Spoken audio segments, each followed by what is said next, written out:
basicamente, né, lembrando, o grupo de evangelho, que não deve ser composto, não precisa ser composto apenas pelos trabalhadores do atendimento fraterno, pode e deve ser composto pelos demais membros da casa, né? Depende do tamanho da casa, pode ser por todo mundo, né? Ou por aqueles que se interessarem. Esse grupo é o grupo de apoio, de sustentação do atendimento fraterno. Esses procedimentos eles são até mais importantes do que a própria entrevista. Por quê? Porque ele é o apoio, ele que vai dar a sustentação espiritual para atender aquela pessoa que chegou ali. E na nossa parte, a nossa parte é a menor parte. É a parte de ouvir e de fazer as indicações que a doutrina espírita tem para aquela pessoa. Mas o grupo de apoio, a estrutura espiritual da casa, que a casa precisa ter, ela é mais importante do que propriamente aquela conversa somente com a pessoa ali naquele momento, que são poucos momentos ali, né, que a gente fica com a pessoa ali, né, e que não tem para ela talvez o efeito que deveria ter quando a casa está estruturada para recebê-la espiritualmente. Então a casa tem que se estruturar, né? E uma das estruturas é exatamente o grupo do evangelho. A questão de ter perfil para o atendimento fraterno realmente não dá para ser todo mundo, não dá. Como ele coloca aqui nessa película, né? Nem todo trabalhador tem carisma para ser entrevistador. A pessoa, ela precisa ser aquela pessoa emocionalmente já trabalhando o seu equilíbrio, tem que ser alguém que tem boa convivência com os seus irmãos. Se for uma pessoa melindrosa, que tem problemas emocionais sérios, ela não serve, ela não consegue desenvolver a tarefa, né? E se for alguém também que cria problemas, né? Tem aqueles que naturalmente são pessoas problemáticas, que não estão dispostos a mudar e muda de problema só, mas não muda, a pessoa não muda, né? Ela causa um problema aqui, depois ela causa outro lá, cria dificuldade com o trabalhador, cria com a outra, e muitas vezes esse tipo de pessoa são os mais vaidosos, aquele que mais quer, né? Muitas vezes os que menos têm carisma são os que mais querem.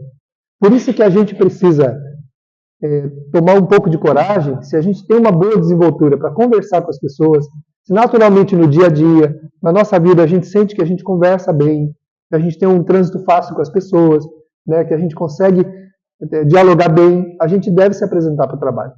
Porque muitas vezes aqueles que não têm nada disso são os que se apresentam. São aqueles que não participam do trabalho, dão trabalho, né? E não adianta, nem todo mundo tem carisma para tudo. Não tem, isso não é ruim, não é mal nem bom. É a característica da pessoa. Ela não tem condição de fazer aquele trabalho, né? E pronto, não tem.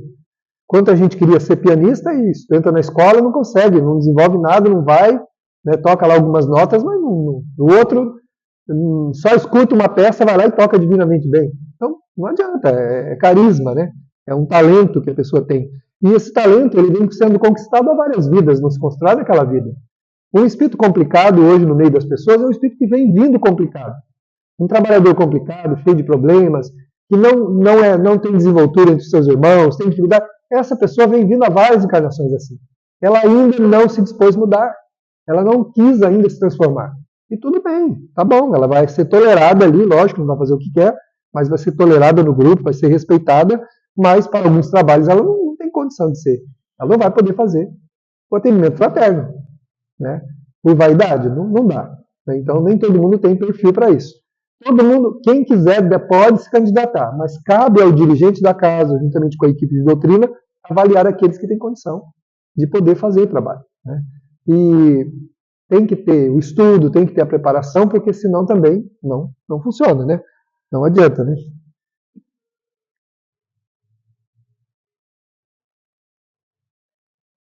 Bom, seguindo aqui então, né? Procurar auxiliar o atendido, né? Esclarecendo de que dependerá dele mudar, né, a sua preocupação com a sua posição mental e a sua renovação íntima. A gente não deve deixar claro para a pessoa que o centro vai resolver o problema dela, mas que a casa espírita vai ajudar ela a resolver o problema. Não é o centro que vai, né? Eu já vi gente chegar lá, passar pela entrevista e falar assim, quanto que eu pago? Terminado a entrevista, deu o nome, quanto eu pago? Não, tem que pagar nada. Mas vocês não precisam de dinheiro para comprar as coisas para fazer o trabalho? Porque eles acham que tem que fazer trabalho. né? Quer dizer, não entendeu nada. Não, senhor, nós não fazemos trabalho, nós vamos orar pelo senhor e tal. Pronto. Né? Não tem o que fazer. Então a gente tem que lembrar que a pessoa ela tá envolvida na cura dela. Né? Dependerá dela mudar o seu posicionamento mental e fazer a reforma íntima. Se ela não mudar a conduta dela, não mudar a vida dela, ela não vai melhorar. Né? Porque o atendimento não é mágico, né? Ela não vai chegar na casa espírita e deixar o problema dela e ir embora. Porque muita gente acha que é isso. Que vai chegar lá, entregar o problema e ir embora. E não é. Ela vai lá para conversar com um amigo. Uma pessoa que vai apresentar para ela algumas diretrizes conforme a doutrina que a pessoa professa, para que ela faça e ela receba o benefício daquilo que ela fizer. Isso tem que ficar muito claro para a pessoa. Olha, nós vamos te ajudar a você sair do seu problema. E a gente vai indicar o que você deve fazer. O que nós vamos fazer por você independe de você, mas você precisa fazer a sua parte. Né? Aí você vai dizer que ela vai ter que orar, que ela vai ter que frequentar, né? Se ela tiver afinidade com o espiritismo ou a religião dela, mas ela vai ter que orar, ela vai ter que participar de uma atividade de caridade, ela vai ter que frequentar assiduamente a religião dela ou o espiritismo, se for o espiritismo, e vai receber ali o benefício que ela precisa. Mudar o pensamento, né? Você vai mudar o jeito de pensar. Então, quando a pessoa chega naquilo que eu falei, ninguém gosta de mim, você vai mostrar para ela que não é assim. Na verdade, você percebeu que quem não gosta dela é ela mesma. Então, esse tato psicológico não é todo mundo que tem. De olhar para a pessoa e entender aquilo dentro da vida dela. Né? Porque, naturalmente, todo mundo que vier conversar no atendimento fraterno vai direcionar para a conveniência dela. A pessoa vai direcionar porque é conveniente para ela. Mas o atendente vai ter que ter esse tato de entender que não é isso. Vai perceber. É clássico isso. Todo mundo que chega reclamando dos outros, você já pode perceber que a pessoa tem baixa autoestima. Quem tem autoestima, quem tem uma autoestima boa, não fala mal de ninguém e nem se sente preterido e nem acha que ninguém não gosta. Entendeu? Então a pessoa não tem um problema. Ela não tem um problema real, ela tem um problema com ela mesma. Né? Então tem vários casos clássicos que a gente vai aprendendo que são coisas que a gente pode ajudar. Né? Identificar e oferecer os recursos que o centro espírita possui. Cursos, reuniões, evangelização, tal. O que a casa tem para oferecer? Né? Aí a casa, nós temos passe, tem a fluidoterapia, tem reunião de estudo, tem palestra pública. Então, isso você vai oferecer para a pessoa. Fala, olha, para você melhorar, você vai ter que fazer um conjunto de coisas que não é um ritual que você vai seguir, mas vai mudar a sua constituição espiritual. Você espiritualmente vai mudar. Você vai mudar a sua realidade espiritual. Então, à medida que você tomar passe, que você frequentar a reunião de estudo, você frequentar o evangelho, que você frequentar atividades de caridade, você vai se tornando uma outra pessoa. Então, você vai mostrando para ela que é ela que vai mudando para o problema dela ser resolvido. Então, ela vai entendendo que ela tem que fazer alguma coisa. Senão, ela vai continuar achando que é só chegar lá, falar, entregar o nome dela e tudo vai ficar resolvido. Não vai. A gente comete leviandade quando não explica para a pessoa que ela é o agente da transformação dela. Então, não é como no médico, às vezes, em algumas situações, que você vai, o médico prescreve um remédio. E o que vai te melhorar é tomar o remédio. O remédio vai agir e vai melhorar. Você tem um problema de pressão, ele te prescreve lá o remédio para a pressão, né, e você vai tomar o remedinho da pressão. No espiritismo não tem um remedinho que você dá para a pessoa, né, ou pega o nome dela e todo o problema dela está resolvido. Com uma dúzia de rosa branca, né? Não tá, né? Não tem como resolver o problema da pessoa com uma dúzia de rosa branca. Ela vai ter que fazer a parte dela. Vai ter que aprender a orar. Você vai perguntar para a pessoa, você ora? Você tem hábito de orar? Eu rezo lá um Pai Nosso, uma Ave Maria, não sei o que. Tá. Isso não é orar. Você vai aprender a conversar com Deus. Aí o conhecimento. O que nós sabemos da oração? Então a gente vai ensinar para ela o que a gente sabe da oração. Você vai ensinar ela a orar. Vai ensinar ela a orar. Fala, orar é falar com Deus. Não é proferir preces prontas. Você pode até orar um Pai Nosso, mas você precisa conversar com Deus. Falar do seu problema, falar da sua necessidade. Então a gente vai... E aí o resto, as palestras, os cursos vão esclarecendo. Ela vai aprendendo. Né? Ela vai aprendendo e ela vai mudando. A necessidade do evangelho, do estudo, né? Dela fazer o evangelho no lar. A casa deve, de preferência, ter algumas pessoas que possam ensinar a pessoa a fazer o evangelho no lar. Nós temos vários casos de pessoas que passaram pela entrevista e a equipe foi lá, ajudou a pessoa a fazer o evangelho no lar, hoje são frequentadores da casa e uns são até trabalhadores. E disseram que mudou muito as coisas para eles. Né? Tinha uma mulher que ela reclamou que o menininho dela era assim, bonzinho lá fora, quando chegava em casa o moleque virava uma coisa. Né? E ela falou, não tem sentido, ele fica transformado. Né? Aí tal, você não vai falar para ele que pode ser obsessão. Não, pode ser, deve ter um espírito ali perseguindo teu filho, né? Aí que o bicho vai pegar mesmo, né? Você vai dizer para ela assim, vocês fazem o evangelho no lar? O que é isso? Vai explicar o que é evangelho. Ó, a gente vai lá, ensina vocês a fazerem, tal. Aí, curiosamente, o moleque vai melhorando. Mas por quê? A casa vai saneando. Ela vai perdendo aquela perturbação e aqueles espíritos que estão ali vão saindo. E o menino melhora. Né? Então, isso tudo a gente vai orientando nesse coisa do evangelho. Né? O negocinho enfiou aqui para dentro. Bom, agora algumas coisas que a gente não deve fazer, né? Prometer cura, aceitar qualquer tipo de gratificação, fazer revelação, né? Prometer que a pessoa vai se curar, não façam isso, né? Não, jamais vou dizer para ela, você pode vir aqui que você vai ficar curado. Né? Não podemos garantir isso. Né? Fala, olha, a sua parte vai ser feita, a espiritualidade vai fazer, e aí você está nas mãos de Deus, como todos nós estamos. Né? E aí sim, gratificações. O Chico ganhava presente, dava tudo embora, né? O pessoal deixava todos os presentes em cima da mesa dele no dia de psicografia, acabava a reunião, ele olhava todo mundo que estava presente e ia dando todos os presentes embora. Ele distribuía tudo. Podia ser um relógio de ouro, o que foi? O que tivesse lá, ele ia tirando e dando embora. Ou seja, a gente não deve aceitar, né? Não fazer atendimento fora da casa espírita. A pessoa fala, às vezes é conveniente, eu vou na sua casa. A nossa casa não tem a estrutura espiritual que a casa espírita tem para fazer o atendimento. Não faça isso em casa, em lugar nenhum. Às vezes é cômodo para a pessoa também. Eu precisava conversar, mas eu queria que você viesse aqui em casa. Fala, olha, como amigo, nós podemos até bater um papo. Agora, atendimento fraterno, você tem que ir lá na casa espírita. Entendeu? Não faça atendimento em casa. Não se deve fazer isso. Dizer que a pessoa está obsidiada, né?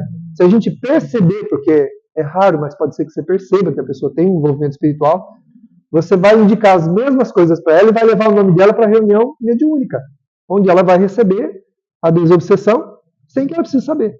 Não deve ser informada, né? Forma nenhuma. Dizer para a pessoa que ela é médium, isso é um dos maiores absurdos que se comete. O Kardec diz no livro dos médiuns que por nenhum sinal se reconhece que uma pessoa é médium. Nenhum sinal. Está lá no Evangelho segundo, no livro dos médiuns. Por nenhum sinal. Há muitas coisas que são perturbações, ou psicológicas, ou que são doenças mentais, doenças emocionais que a pessoa tem, que gera toda aquela dificuldade que ela tem, que não tem nada a ver com mediunidade. Né? Transtorno de personalidade, tem várias coisas que não tem nada a ver com mediunidade. E a pessoa chega lá apresentando tudo isso. Então, nunca diga, isso que você está sentindo é porque você é médium. Não façam isso. A gente não pode garantir isso. Né? Se a pessoa for, naturalmente, se ela vier para a casa espírita, se ela estudar, se ela frequentar, naturalmente ela vai acabar indo para uma reunião de educação da mediunidade. Então, nunca diga a alguém que alguém é médium por causa dos sintomas. Né? E caso, né, alguém entre em transe, né, mediúnico, você não deve atender o espírito. Não converse com a entidade. Por quê? Quando a gente conversa com o espírito através do médium despreparado, você abre mais ainda a janela. Você abre mais ainda a janela. Não converse com o espírito. Chame a pessoa. Por isso, a primeira coisa que você faz quando começa a conversar com a pessoa é perguntar o nome dela. Primeira coisa, como é que você chama? Maria. Tá ótimo. Vai que essa Maria entra em transe e eu vou chamar ela que jeito, né? Aí a Maria, entendeu? Aí tá conversando lá, a Maria entra em transe. Você vai falar com o espírito? Não, Maria, volta. Volta, Maria.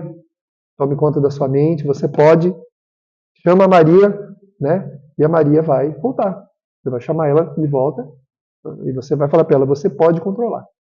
Né? Pode controlar. Então chame a Maria de volta e ela vai voltar. e deu passe nela, tudo, né?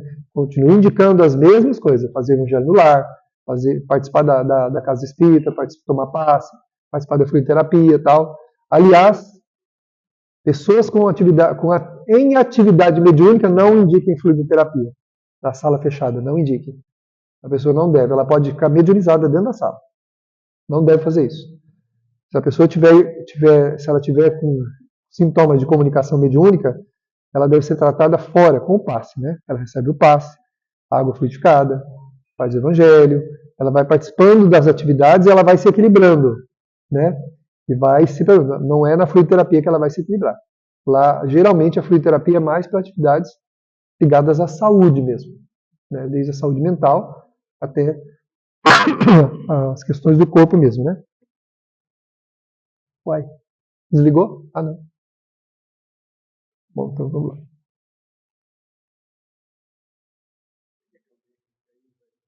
Não, é que ele está com um defeito aqui. Mas dá para passar aqui com a mão mesmo. Bom, não é confessionário, nós já falamos, né? Não é aquela coisa que a pessoa chega ali, conta o problema dela, recebe uma penitência e vai embora, né? Não é isso, é uma conversa fraterna. Né? Não é divã de consultório de psicologia, psiquiatria, psicanálise. Não é um divã. Não é para a pessoa ficar. Não marquem, por exemplo, retorno para a pessoa. Até às vezes a gente atende a pessoa e fala assim: volta que nós vamos continuar conversando. Isso quem tem que decidir é a pessoa se ela quer voltar. Você não deve marcar retorno. Né? Até porque o direcionamento que você vai dar para ela, que é um direcionamento baseado nos princípios espíritas, se ela fizer aquilo, ela vai melhorar.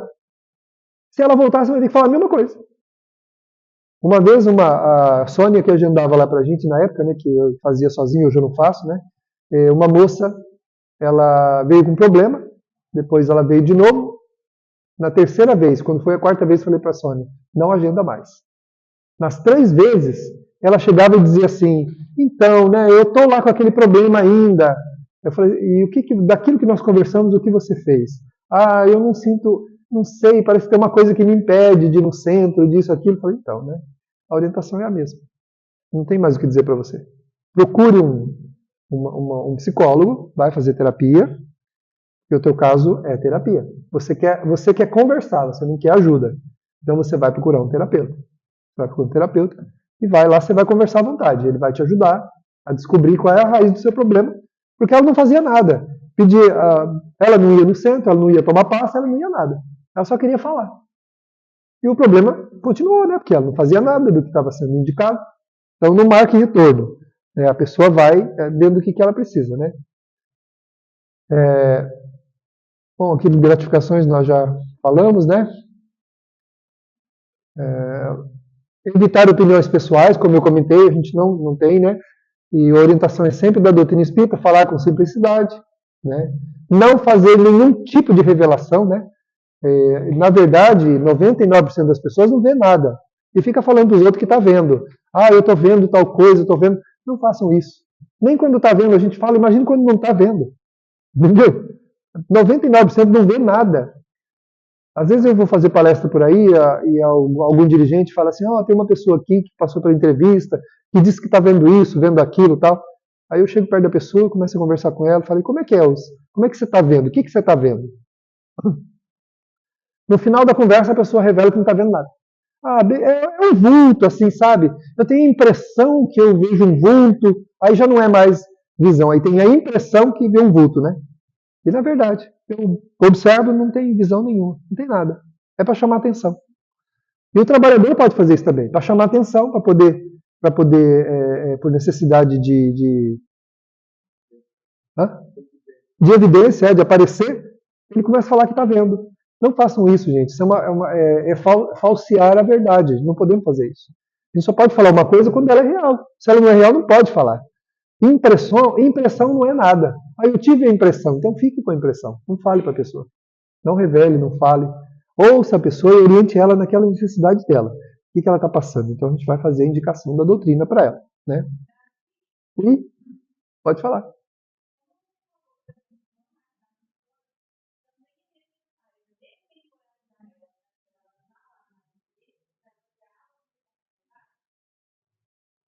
Se a pessoa ficar, se ela já sair falando para você assim, ó, eu vou voltar, tá, para a gente conversar de novo, você fala, olha, antes da gente conversar de novo, procure fazer o que nós conversamos, para que ela lembre que ela precisa fazer aquilo lá. Senão ela acha que ela vai voltar só conversar.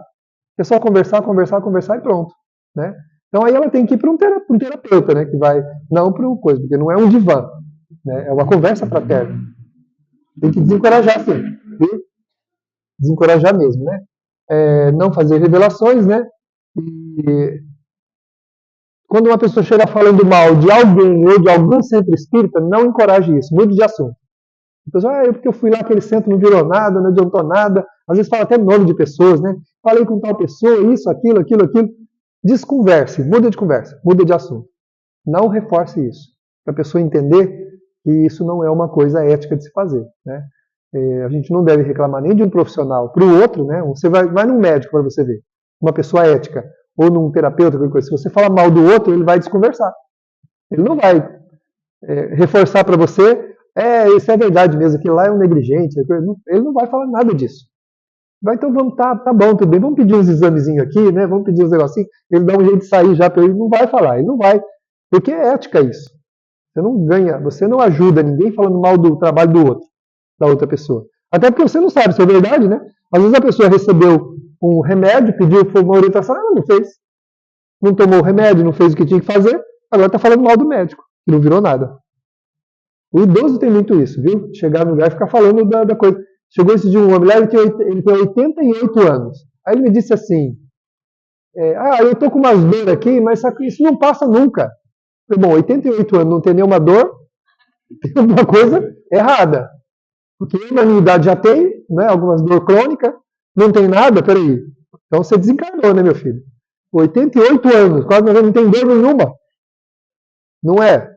Tem alguma coisa que está errado. Bom, eu falei para ele, então, né? O senhor já procurou um médico? Já procurei, ele me deu esse monte de remédio. Você acha que eu vou ficar tomando esses remédios? Pronto. Tem dor, que é normal ter dor, acha que é espiritual. Tem 89 anos, acha que a dor dele é espiritual. Falei, tá bom. Aí depois o médico receitou o remédio, não toma. Eu não vou tomar remédio, não. Ora, entendeu?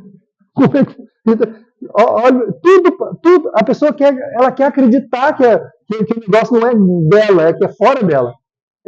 A gente nós temos um pressuposto que é uma autodefesa psicológica, todos nós temos isso, que é tentar encontrar um móvel fora de nós porque está acontecendo dentro de nós. A gente quer sempre achar uma desculpa. Os outros é culpado, o mundo é culpado, Deus é culpado, o destino, eu não sou não.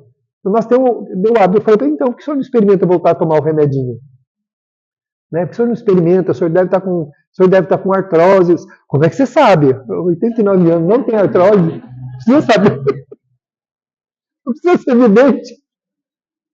O senhor deve ter uma dorzinha ali no quadril. Né? Olha, é bem aí mesmo. Eu falei, 89 anos é ali mesmo que dói. Já gastou, né? Já gastou aqui o fêmur, né?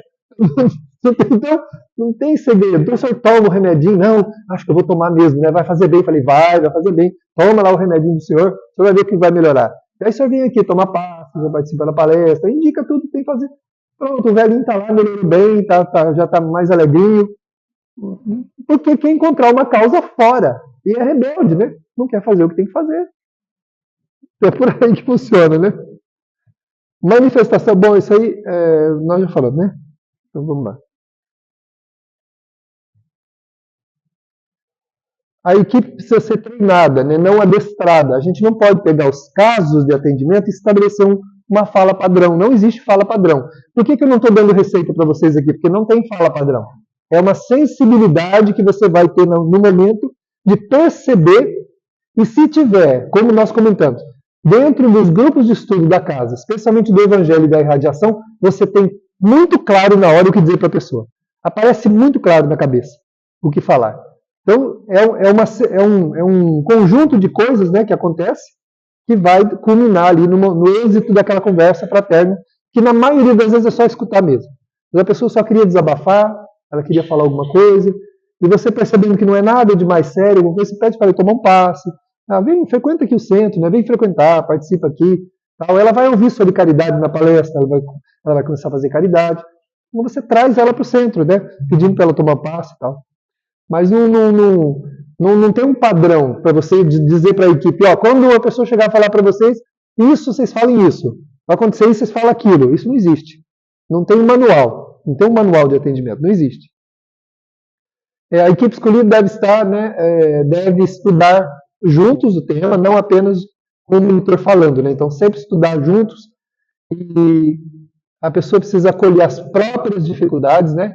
Meditar sobre os seus problemas e verificar que é também um necessitado. Então, o atendente fraterno ele deve estar sempre se analisando, sempre fazendo uma análise de si mesmo, como é que ele está, né? Como é que ele se sente, e conversar com a equipe se ele precisar, com a própria equipe que ele é membro. Se ele precisar, ele pede atendimento fraterno da própria equipe. Se quiser fazer em grupo, pode. Ela precisa ter um perfil de atendente, né? Que tenha propensões amorosas, né? Não incendiário, né? Porque tem gente que põe fogo, né? Então não pode. O incendiário não serve para ser atendente. E desencorajar a dependência, que é aquilo que nós comentamos lá, que a nossa irmã perguntou lá, né? Desencorajar que a pessoa venha, né? Que ela crie uma dependência do atendimento, né?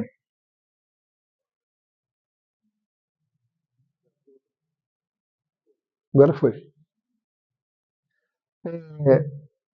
Reunir-se, né, para discutir os problemas enfrentados e discutir aspectos do trabalho. Então, o grupo tem que reunir sempre, se for uma casa que tem vários atendentes, reúnam, conversem sobre as dificuldades que está tendo, sem entrar em detalhes de quem. Você pode falar, olha, eu tive um caso ali de tal coisa, né?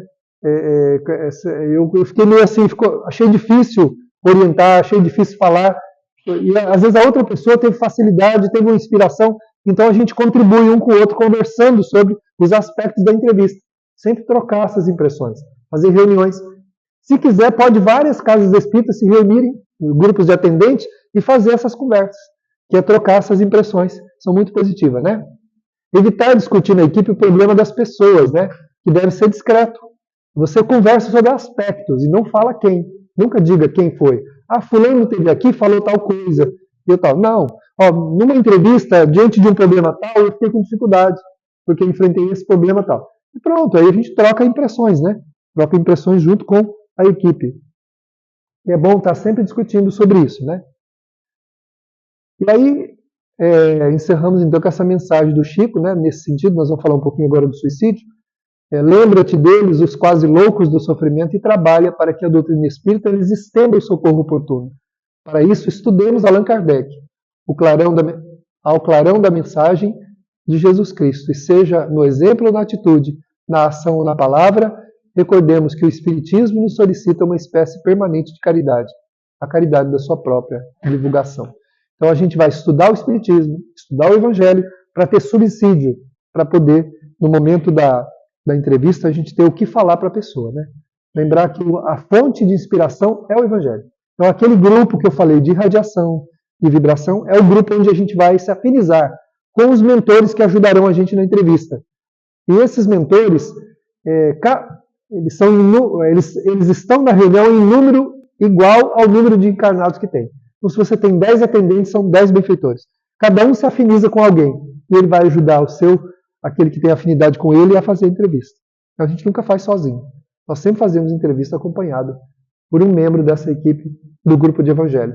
E a gente não pode prescindir, né? E onde eu botei meu óculos aqui? Ele quase não tem armação. Bom, gente, uma das coisas que na entrevista fraterna aparece muito, e é um caso muito recente, né, da humanidade, é a questão do suicídio. Né? Nós temos um caso muito grave do suicídio, e o suicídio, ele é multifatorial, né? Ele não é a derivação de um problema só.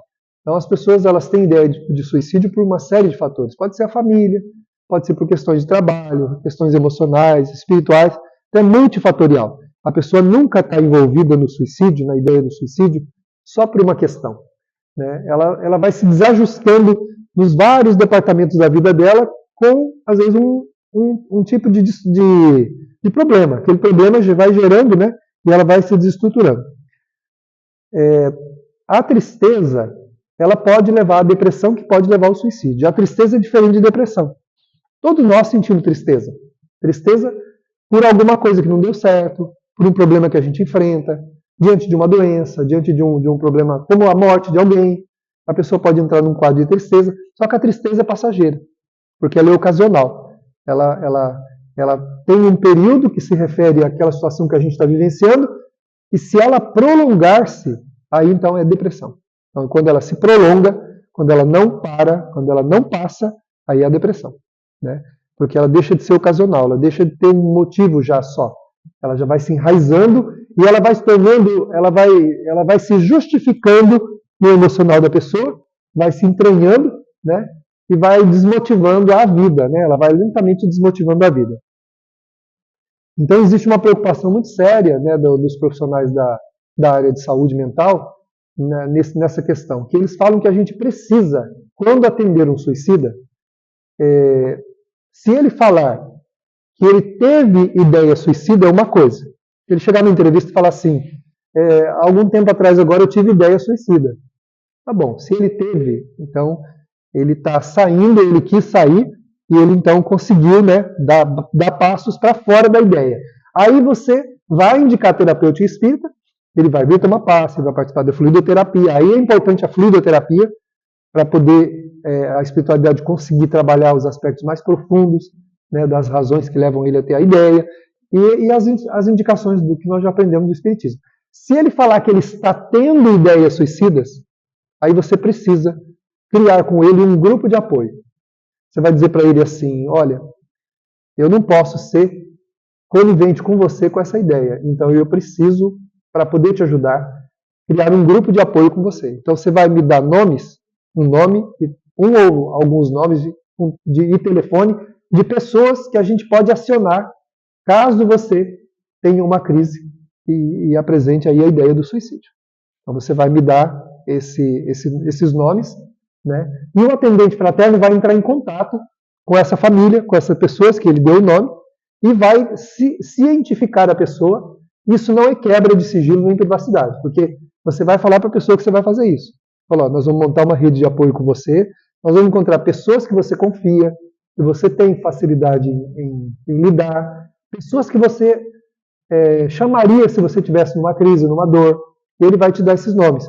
E você vai cientificar essa pessoa da gravidade daquele quadro e explicar que espiritualmente não é banal, que a pessoa pode fazer mesmo, que isso pode culminar no suicídio, né? E vai tentar fazer um trabalho junto com essas pessoas que essa pessoa tem contato, para manter um contato mais próximo dessa pessoa. E toda vez que ela vier na entrevista fraterna, você vai entrar em contato com essa pessoa e vai perguntar como é que ela está reagindo no dia a dia, no contato particular dela. Para quê? Para estabelecer um apoio para ela, que além da casa espírita, ela recebe esse apoio também onde ela pode. Às vezes é a família, às vezes não é. Às vezes esse apoio dela não é um familiar. Às vezes é um amigo, às vezes é uma pessoa de fora, que ela tem confiança, né? Para que a pessoa te relate e receba a orientação do atendimento fraterno para como lidar com a pessoa também. Então é importante que o atendimento fraterno seja feito com a rede de apoio também, com essas pessoas que ajudam a cuidar da pessoa que tem ideia suicida. Porque uma coisa é ela falar que teve, outra coisa é ela falar que ela está tendo. Eu estou tendo ideias suicidas. Né? Então ela está numa situação delicada, perigosa. Né? Embora nós não tenhamos responsabilidade nenhuma sobre a situação da pessoa, mas a doutrina espírita pode contribuir para tentar tirar ela do quadro, ajudar ela a sair desse quadro. Né? Então ela vai receber, né, um auxílio. Aí entra uma outra, caso a casa comece a receber casos, muitos casos de pessoas com ideias suicidas, e depressão, se não for suicídio, mais depressão, precisa criar também um grupinho de apoio para os depressivos. O ideal é fazer um grupo de evangelho, se quiser fazer junto com aquele que eu falei, de estudo e radiação, pode fazer, onde a pessoa esteja presente e ela vai receber uma assistência desses espíritos diretamente, sem o atendimento fraterno, ali diretamente no momento do evangelho, para que ela receba um suporte espiritual, né, para que ela precise. Então, aí esse grupo de apoio do evangelho pode ser também um grupo de apoio para o depressivo, para as pessoas que têm depressão, pessoas que estão com ideia de suicida, a pessoa já tem a ideia suicida, então ela participa desse grupo. Ali vai ser conversado sobre as questões de que a vida continua, de que a morte não existe, de que a dor no mundo espiritual é muito grande para o suicida, que diz a doutrina espírita que do lado de lá nós continuamos vivos e com toda a consequência do ato, para ela ir tendo um freio, né? Um freio que vai, a princípio, é pelo medo mesmo, mas depois ela vai indo e vai se conscientizando disso. Ela vai entendendo que não é uma saída suicidar, né? Não é uma saída ir para lá pelas vias do suicídio, né? Então essa rede de apoio é muito importante e esse grupo de atendimento ao depressivo e àquele que tem ideia suicida também é muito importante. Então a pessoa participar dessas reuniões, junto com o grupo que faz o apoio e o atendimento fraterno.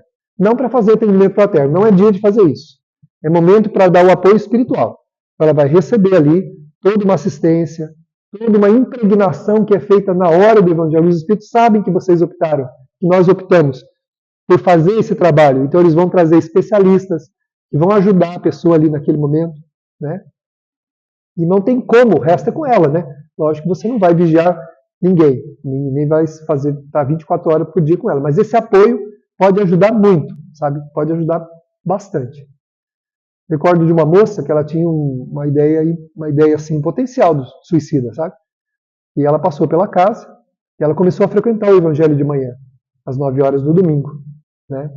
E ela revelou que ela ainda sente muita angústia, ela sente pressão assim, emocional, psicológica, mas a ideia suicida sumiu. Era assim, engraçado, aquela ideia que vinha na minha cabeça de que para resolver eu tinha que me matar. Hoje eu não acredito mais nisso. Eu não acredito que me matando que eu vou resolver isso. Isso, exatamente. Isso, sequencialmente, exato. Esse grupo não para nunca. Ele tem é uma reunião de 1 hora. 1 hora. Ou menos, se o grupo não tiver essa disponibilidade, pelo menos meia hora, né?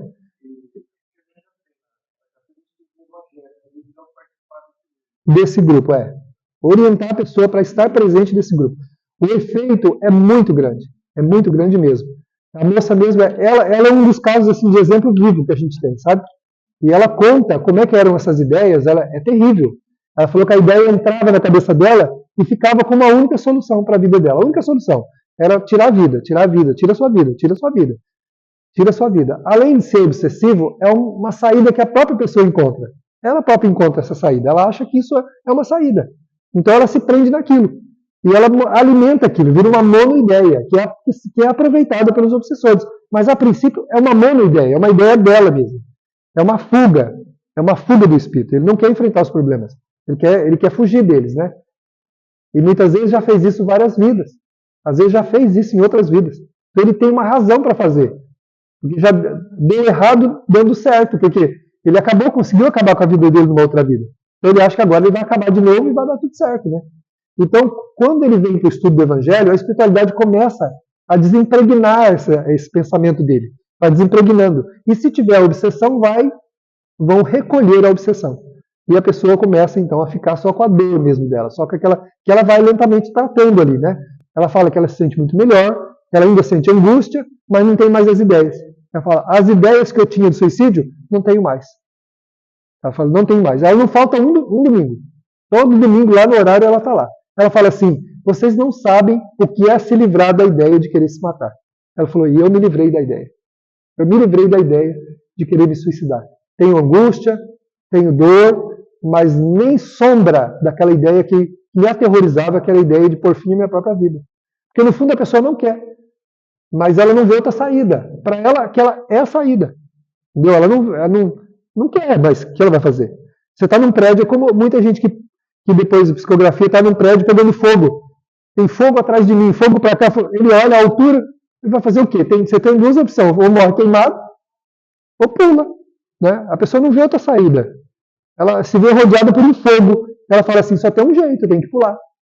Né? Eu tenho que pular. Então ela falou que essas ideias sumiram.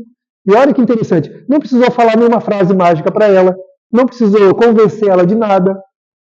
A presença dela, claro que ela passou por entrevista para falar da dor dela, tudo, né? mas a presença dela no grupo de evangelho libertou ela da ideia. A gente acha que as terapias espíritas são banais, mas elas não são. Se todo mundo pudesse ver, pelo menos por um dia, o que se passa nos bastidores espirituais das nossas atividades, nós teríamos mais confiança.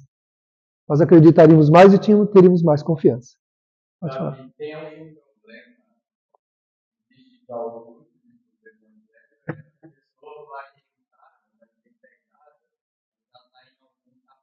Sim. De jeito nenhum. Porque o Evangelho, ele é... Aquela sequência lá foi uma sequência didática que o Kardec colocou. Mas, na verdade, qualquer parte do Evangelho diz respeito a nossas dificuldades. E o que ela não vê agora, vai ver depois, porque esse estudo ele é ininterrupto. Ele deve terminar e reiniciar, terminar e reiniciar. Então, ele é ininterrupto. Então, a pessoa ela vai encontrar. E sem contar que nos comentários de vários capítulos, você fala a mesma coisa. Né? Você está falando de uma coisa que você pega você já falou lá atrás, no outro capítulo. Então, está sempre se complementando. Né? Um capítulo está sempre complementando o outro. Então, não tem problema de pegar no meio do estudo, não.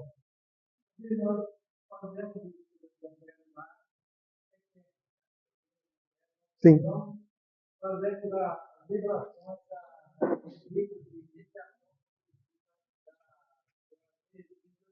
Sim.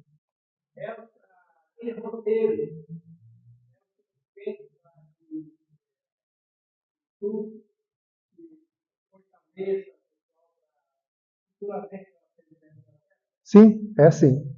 Ela tem uma didática muito boa lá, né? A Terezinha, ela coloca de uma forma... ela encontrou uma diretriz muito boa lá. É bom sim.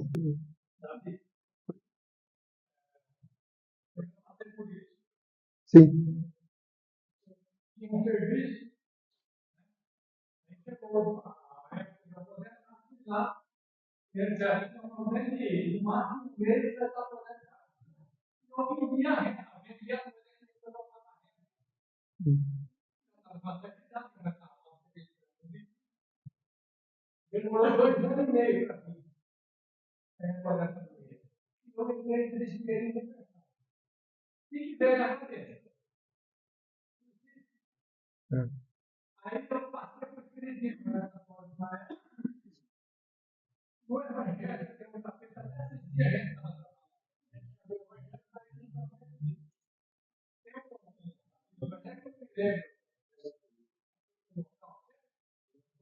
Melancolia?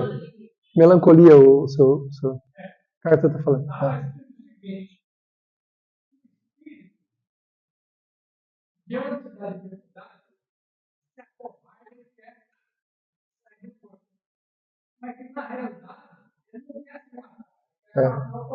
É se livrar da dor, né?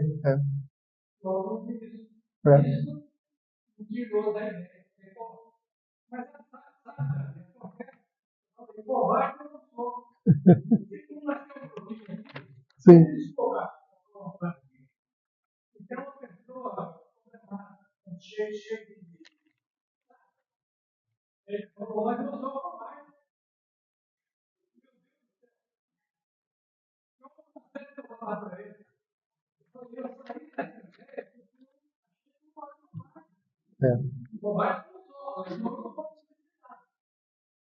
Mas é como...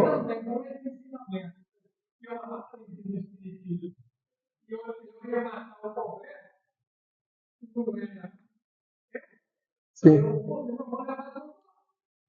Eu vou repetir a pergunta aqui, porque para gravar aqui, né? O senhor disse, né, que ele, diante de uma frustração ali do tempo de aposentadoria, que demorou mais tempo do que foi previsto, né? Ele entrou em desespero e queria se matar, né? E procurando o espiritismo, né? Estudando tudo, e se encontrou consolo, especialmente naquele capítulo que fala sobre a melancolia, né? Quando a gente percebe que o espírito quer, na verdade, ele quer só se livrar da dor, né? Ele não quer, na verdade, se romper com a vida, mas não vê outra saída. Bom, seguindo aqui, só para a gente encerrar essa parte do suicídio, né? Então, a pessoa ela se sente desorientada, né? Ela não tem se sente sem uma orientação, né? Sem um caminho, né? Ela sente-se com desesperança, né? Ela não tem esperança de mais nada e está com medo, né? Está perturbada, né? Sente sozinha, desamparada. Mesmo que ela esteja, a gente fala assim, mas a pessoa tem muitos amores, né? Tem muitos afetos, ela mora com a família. Eu conheci um menino de 15 anos que deixou um bilhete para a família e suicidou.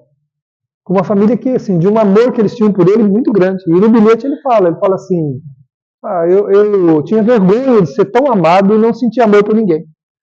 Eu nunca senti nada por ninguém, nem por vocês. Eu tinha tanta vergonha disso que eu preferi ir embora.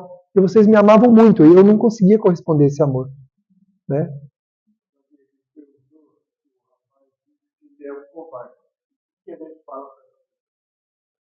A gente vai ouvir isso, né? Aquilo que eu falei, né? Aquelas análises simplistas, né? Simplória do outro, da pessoa te achar covarde, né? Por causa da ideia, né? De ter a ideia de querer suicidar, então, como um covarde. Mas não é covardia. Isso é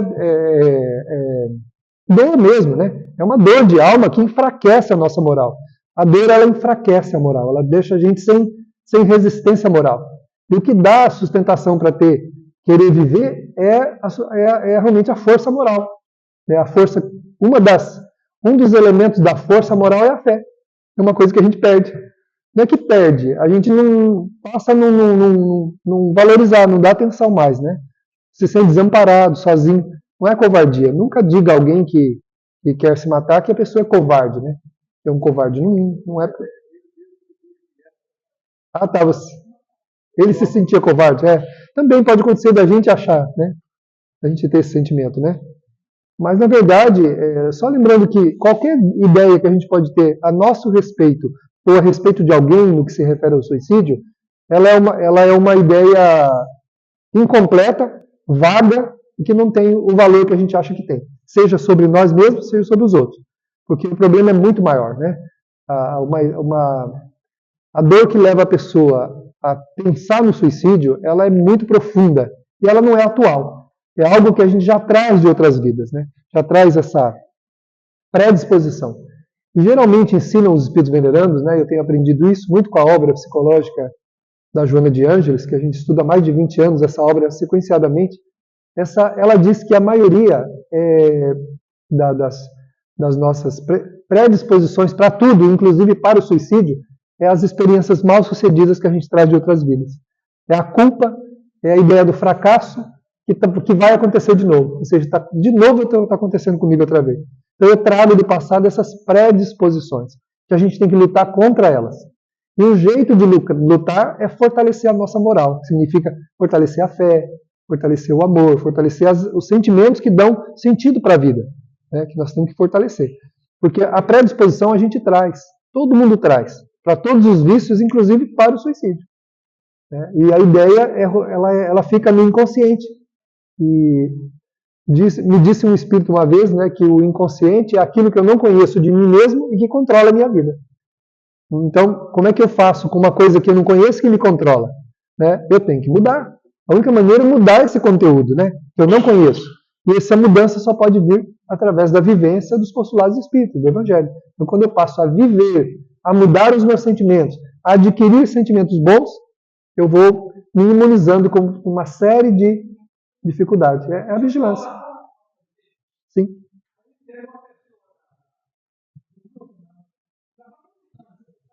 Sim.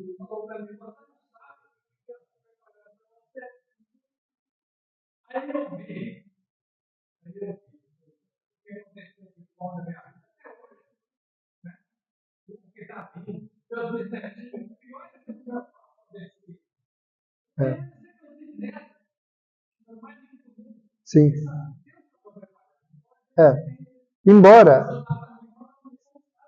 sim, a gente deve falar isso, só que mais significativo do que falar alguma coisa nesse momento é orar com a pessoa. Muitas vezes, no caso, se tiver, realmente pode falar. A gente pode falar uma frase de otimismo, deve falar, né, deve levantar o ânimo da pessoa falando coisas boas para ela e tal. Mas mais importante que tudo isso é orar com ela. Vamos orar. Né, vamos orar junto, faz uma prece com a pessoa, e envolve ela, dá um passe nela, né, e depois conduz ela às atividades que a casa tem. Na fluidoterapia, participar do grupo de evangelho, para ela poder receber benefício. Porque esse benefício ele vem mais de forma indireta do que direta. O apoio, às vezes, é mais importante que as palavras. esse apoio, que a pessoa perceba que ela é importante, que ela está sendo cuidada, exatamente a palavra é essa, que ela está sendo cuidada, que alguém está se interessando por ela. Isso é mais importante até do que as palavras. Porque vai dando para ela forças para ela ir reagindo. Porque a primeira reação não é intelectual, é emocional. Ela precisa reagir aqui dentro primeiro.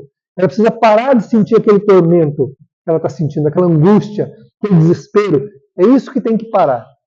Não é tanto intelectualmente dela entender isso ou entender aquilo, porque não faz sentido na cabeça. O que ela ouvir muitas vezes não faz sentido. Então a gente tem que conseguir diminuir e parar aqui dentro. Quando ela se sentir acolhida, sentir que ela é importante sim, que alguém se interessa por ela, que a oração está tendo para ela um efeito muito bom, naturalmente ela vai devagar diminuindo aquela dor mais intensa, mais aguda, aí ela vai escutando, aí ela vai entendendo. Porque até mesmo no grupo do Evangelho, ela não vai assimilar muita coisa, mas ela vai assimilar o principal. Ela vai assimilar o recurso espiritual que os espíritos venerandos têm para esses casos, que é acolher as pessoas e impregnar ela de recursos que ela não tem. Ela vai sair de lá como uma esponja seca que se impregnou de alguma coisa boa. O que é o suicida, geralmente? Alguém que secou. Ele secou. Ele não tem nada. Se apertar a esponja dele, não sai nada. Então, ele vai se impregnar, né? Essa esponja vai se impregnar de recursos que vão sustentar ele. Vão dar força para ele, vão dar determinação para que ele comece a iniciar de novo um caminho para fora daquela ideia, né? Então, mais do que as palavras, embora seja importante, sim, faz sentido você dizer alguma coisa, é importante, e às vezes faz sentido até depois, nem ali no momento. Depois a pessoa vai refletir sobre aquilo. O momento do atendimento é de acolhimento. Acolhimento e direcionamento para a espiritualidade. Nunca esquecer isso. Nós vamos direcionar a pessoa para a espiritualidade, né? Então, esse é o trabalho do cristão, né? Esse é o trabalho que Jesus espera que os seus trabalhadores, os seus irmãos, tenham para com os seus semelhantes. Existe uma luz infinita e amorosa que emana da natureza sublime do Cristo para todos aqueles que sintonizam com o seu amor. Todo aquele que se dispõe a ouvir. Abre o coração, a própria alma, transformando o seu interior numa casa para receber aquele que sofre. É importante que nos preocupemos com os sentimentos alheios.